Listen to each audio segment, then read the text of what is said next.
Hi, and welcome to The Traveling Fool, the show where we explore the most intriguing aspects of travel, culture, and history. And I'm your host, Bob Bales, and today we are talking road trips. Yeah, I'm about to take one. It's going to be a long one, too, but I am looking forward to it. So stay tuned, and we'll get into it in just a second.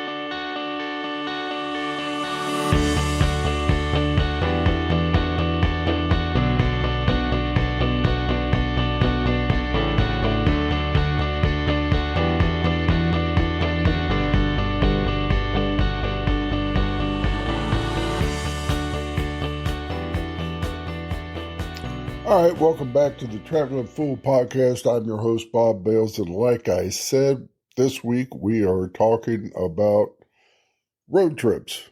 I am fixing to take a road trip. You can tell I'm from the South because I say fixing to. I am getting ready to take a road trip for all you non-Southerners.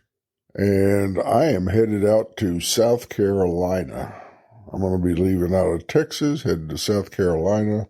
I think I looked on Google Maps and it's like, I don't know, 13 and a half hour drive. Of course, that never works out because I've got to go on Interstate 10, which is just a mess. Half of Interstate 10, I think, between Houston and Mississippi is one lane because they're always doing construction on it. So I have decided I'm going to leave at dark 30. Somewhere around midnight, 12:30 in the morning, I'm going to head out because there will be no traffic. I can get from one side of Houston to the other without having to fight 15,000 cars on the interstate. And then I can head over to Louisiana and into Mississippi. And when I head Alabama, I head north. You know, I actually prefer road tripping rather than taking a flight. Why? Because airports are a pain in the butt. I mean, I don't mind flying. It's just that airports are a pain in the butt. TSA is a pain in the butt. Check-ins are a pain in the butt. And then you got all the morons that want to cause trouble at the airport because their flight's delayed, their flight's late, their flight's canceled. I mean, that's just part of flying. If you don't expect it to happen, you should, because more than likely it will. So instead of having to fight the airport traffic, arrive 3 hours early, stand around with a bunch of morons that are complaining because their flight's delayed 10 minutes, I would just soon get in the car and drive because I can enjoy my cigar all the way to South Carolina. And I packed a bunch of them for this trip. I've got some big ones. You know, cigars come in ring gauges. And the ring gauge is how big around it is, I guess you could say. So I've got some very hefty cigars with very large ring gauges.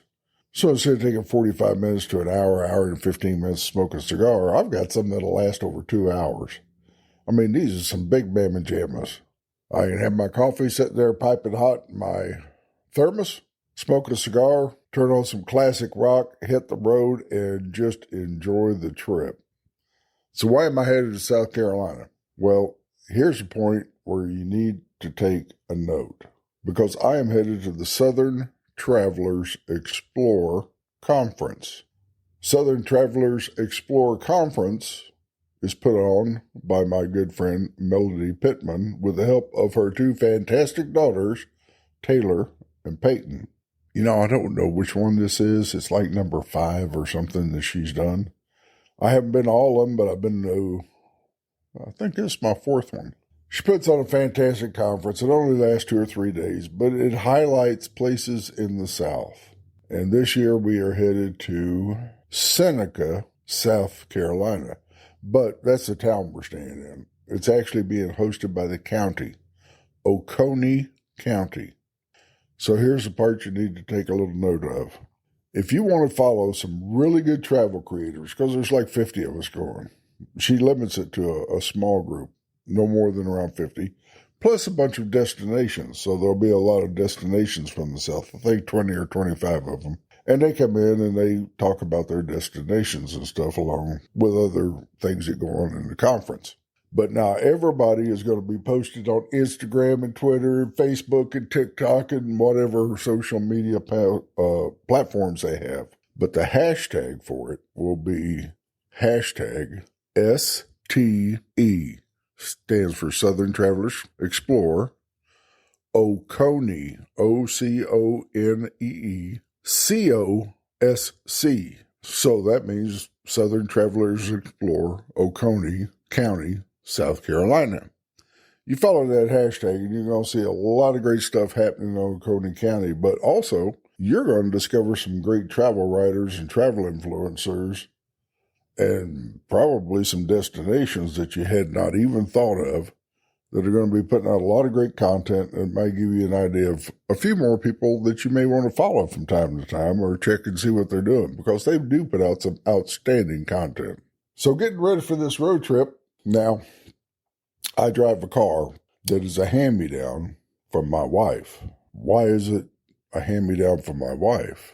Well, because when I buy a new car, it's buying her a new car, and then whatever old piece of crap I'm driving, I sell and take her newer old piece of crap. So I had to take it in and get worked on. I've got a really good mechanic. I mean, I trust these guys. They're very, very honest. In fact, I took it in for an oil change. Show you, I don't even drive this car that much because if I'm not traveling, I just don't travel around a lot. And I took it in. It had been several months since I'd done an oil change. So I said, well, I'll get an oil change, rotate the tires, and have him check it out, make sure it's roadworthy. I took it in. He came out about 15 minutes later. He goes, Mr. Bales, we don't need to do the oil change because you've only driven about 1,500 miles since the last one, even though it's been several months. So that shows you how honest they are. They could have just done an oil change and been done with it. But he came out and said, you don't need one. I said, all right, we'll just check everything out. But I did have to replace a battery. And by God, do you know how much batteries cost these days? I wound up paying close to $300 for them to take, because I drive a car that, unlike older cars that I was used to working on when I was younger, you don't lift up the hood and replace the battery. Oh, no, no, no. They put the battery in the back seat under the floorboard to where you have to move all the seats out of the way, unscrew a panel, take the panel off, and lift it up off the floorboard in the back seat. It's a real pain in the butt. So they had to do that, replace the battery and everything. And just looking at batteries, I mean, I checked Ozone and Pep Boys and a few other places. And just to buy a battery these days, they're like $250, $270. It's crazy. But I had the battery replaced. They cleaned everything up for me, all good. And they rotated the tires. And he said, you're good to go. This thing will make it there with no problem. But I do have AAA just in case the car does break down. And here's one good tip for you. AAA has good priced insurance. I mean, I switched to them years ago because they beat everybody else's insurance where I live. But even if you do not get their insurance, just it's $45 a year or something like that, maybe $60. Just to buy the membership, it is well worth it for peace of mind, because if you break down, these folks will come and tow you. Now, I may be lying here, I'm not sure, but if I'm not mistaken, they will tow you up to 100 miles to wherever you want to take that car. Whereas if you just call a tow truck to do it, first of all, they're going to charge you a bunch of money and they'll tow you maybe 20 miles at the most. And it really helps if you're on a road trip, you break down on a freeway somewhere. Another thing, and I've had them do this before, not lately, it's been many years since I've done it, but if you're out somewhere and you try to start your car and the battery's dead for whatever reason because you just forgot that it was 7 years since you bought one and you need a new battery, you can call them and they will bring one out and install it for you. Now you're going to pay them for the battery, but it's nice that they will just come out and do it for you. And they have a lot of other roadside assistance services, and for $40, $60 a year, whatever it is, it's well worth peace of mind. I mean, they'll come out and change a flat tire for you if you want them to. So if you plan on taking the road trip, look at getting AAA, or I know there's a couple other ones out there. I can only tell you about AAA. Had them for years, love them. Wife's used them several times. It really comes in handy because she doesn't know how to change a tire. And she has called them to replace a battery. So it really gives you peace of mind if you've got somebody who can come out and take care of your car while you're out on the road. Now, another thing to do before you get ready to go on a road trip, you got to pack for it, of course. I always pack like a small cooler full of water and maybe a couple of soft drinks or something. Always fill up my thermos with hot coffee. Got plenty of it. So make sure you have a few snacks, a few drinks, things like this. You might also want to look at getting an emergency road kit. And you can buy these things off Amazon. Just go on to Amazon and look for emergency road kit. If you don't want to buy off Amazon, you can still go on there and look and see what they have and then go to whatever store you want to buy the thing. The emergency road kits, they'll come with flares and first aid kits and just all kinds of stuff, and range from just a very small kit with just a few things in it, the essentials, to a little bit larger kits that have hundreds of items you might need on an emergency basis on the road. Fire extinguishers come in handy. So look at getting yourself an emergency road kit before you hit the road. Throw it in the back of the car, put it in the trunk. Just remember where it is, because in case you need it, you can get to it real quick. Another thing you might want to buy is one of those little mini flashlights. I've got 3 or 4 of those things. I used to work overseas as a contractor in the Middle East, and I had a lot of these little tactical flashlights. People were always giving them to me, or somebody was losing them. You'd find them laying on the side of the road or something. Surefire makes a great one. So I've got a couple of Surefires and a couple of others, but they usually use 2 batteries. They're extremely bright. Batteries last for a really long time. Buy you a little flashlight. You can pick them up. You can pick up a really nice Surefire, but it's going to cost you $30 or $40. But you can pick up small ones for $2 or $3 at Walmart. Just that'll get you what you need, which will get you some light if you happen to break down or you happen to need something in the dark at 9 o'clock at night. And of course, you want to plan your road trip. Now me, one reason I like road trips is because I can hit the road, and if I want to stop somewhere and check things out for a couple of hours, I can do that. It's kind of hard to have the pilot stop the plane so you can look at something. But if you're in a car, it's real easy. You just pull off the side of the road and check out something really cool that you found along the side of the road in some small town that you happen to be driving through. So for me, planning the road trip is open up Google Maps and look at the route. It gives you a couple of alternative routes. I always look at the alternative routes because it may be 15 or 20 miles out of the way instead of staying on the highway or the interstate. But depending on what towns it runs through, I'll check out those towns and see if there's anything interesting to check out in those towns. Also, Google Maps comes in pretty handy. I mean, the information that you get from them is not 100% set in stone accurate all the time. But it does list where they're doing construction on the interstates and things like this. And it's nice to know that if you've got a 90-mile stretch of interstate that you're going to be traveling on, that they're doing road construction on, that, well, you can either plan for that or you can plan to go around it. Now, the other thing you might want to look at is getting a dash cam. I've got one. You can find them anywhere from $40 to $500. Just depends on what you want. You don't have to spend a ton of money. For under $100, you can get you a very nice dash cam that does everything you need it to do. And one of the cool things that it does, besides recording things, you have a lock button that if there was an accident, you can lock it. Because the way the dash cams work, all the ones that I've ever seen, is they film on a loop. Like every 3 to 5 minutes, it just restarts and it films a 3 to 5 to 10 minute video. But if you get in an accident, you can hit the button and it locks that so you don't lose that video. Most of them also have a feature to where you can hit a button and take a photo. So if there's something really cool that you want to see along the way and something happens on the road trip, just hit that button and click a photo of it.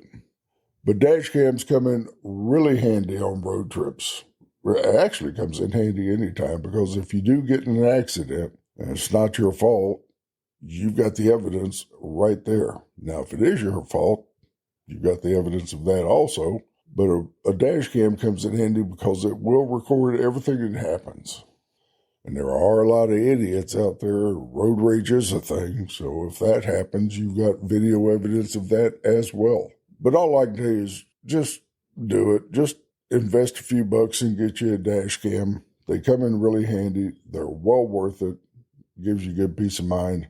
And I've told this story before. I was traveling on a road trip many years ago, and I went through Iowa, and I hit a deer crossing the highway doing 70 miles an hour. Of course, the deer didn't survive, and neither did my rental car. I mean, it pretty much totaled out that rental car.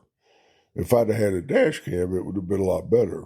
Thank goodness I had an 18-wheeler behind me who saw the entire incident and just told the trooper, which helped insurance and everything, that there was no way I could react. The deer came basically out of nowhere from a culvert, jumped up onto the highway, and it was a split-second deal. But having a dash cam would have certainly helped a whole lot. Also, going back to doing your research for your road trip and looking at planning your routes and everything, another thing you can do with Google Maps is, like, this trip I'm taking is 13 and a half hour drive.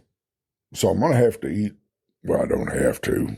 I could probably stand not to, but I will probably stop and get something to eat along the way. So if you say, well, 6-7 hours into the drive, I'll stop, stretch my legs, and grab something to eat, I can search on the trip where I'm going to be in 6 to 8 hours and then look at places to eat around there. And I like to find locally owned places to eat, whether it's a good burger place, family cafe, something like that. I just like locally owned restaurants and cafes and eating places because I like to try something new and I like to support the local businesses. And face it, I mean, you can get a McDonald's or Kentucky Fried Chicken anytime you want to, so why do it on a road trip?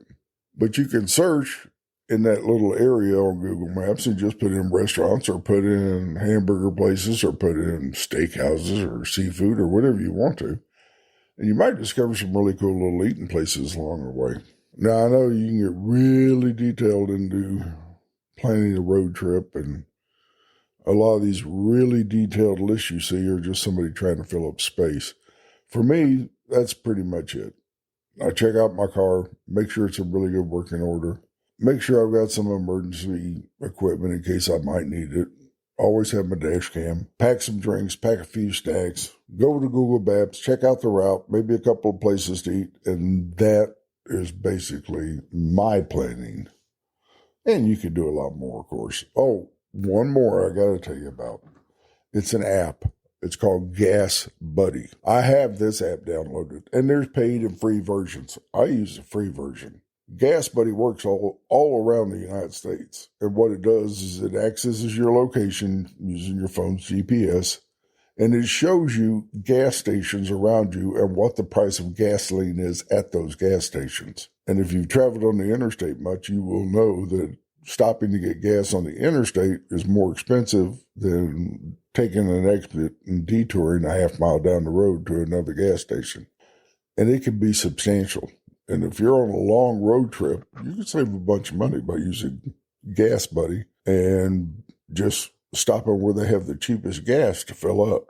Gas Buddy, you can find it on whatever Apple's deal is. I have an Android, so you go to Google Store or the Play Store or whatever it's called. Download the app. It's free. Set up your account. And it will show you all of the gas stations and what their prices are. Well, not all of them, but it shows like 90% of the gas stations out there. And it's kind of one of those user-generated things.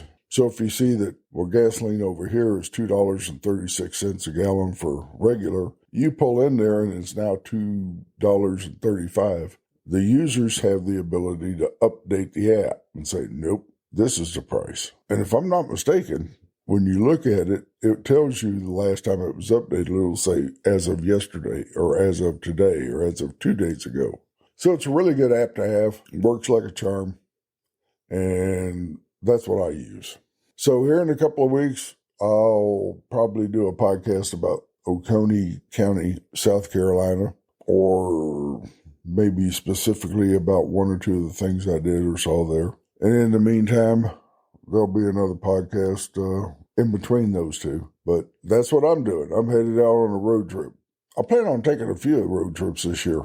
So it's the best way to travel as far as I'm concerned. You get to see and do a whole lot more. If you haven't taken one in a while, or if road tripping is not your thing, try it one time. You might find out that you really enjoy just hitting the road. There's something about not having to worry about being told when to board, when not to board, put your seat tray up. No, we're not serving drinks at this time. It's just a whole lot easier to get in the car, grab your favorite beverage, as long as it's non-alcoholic. After all, you are driving down the interstate. If you're like me, light up a nice cigar, crack the window a little bit, put on your favorite tunes, hit the road, and enjoy the trip. So that's what I'm doing. I hope you're having a good week. Hope you're planning some good trips out there. And until next time, safe travels.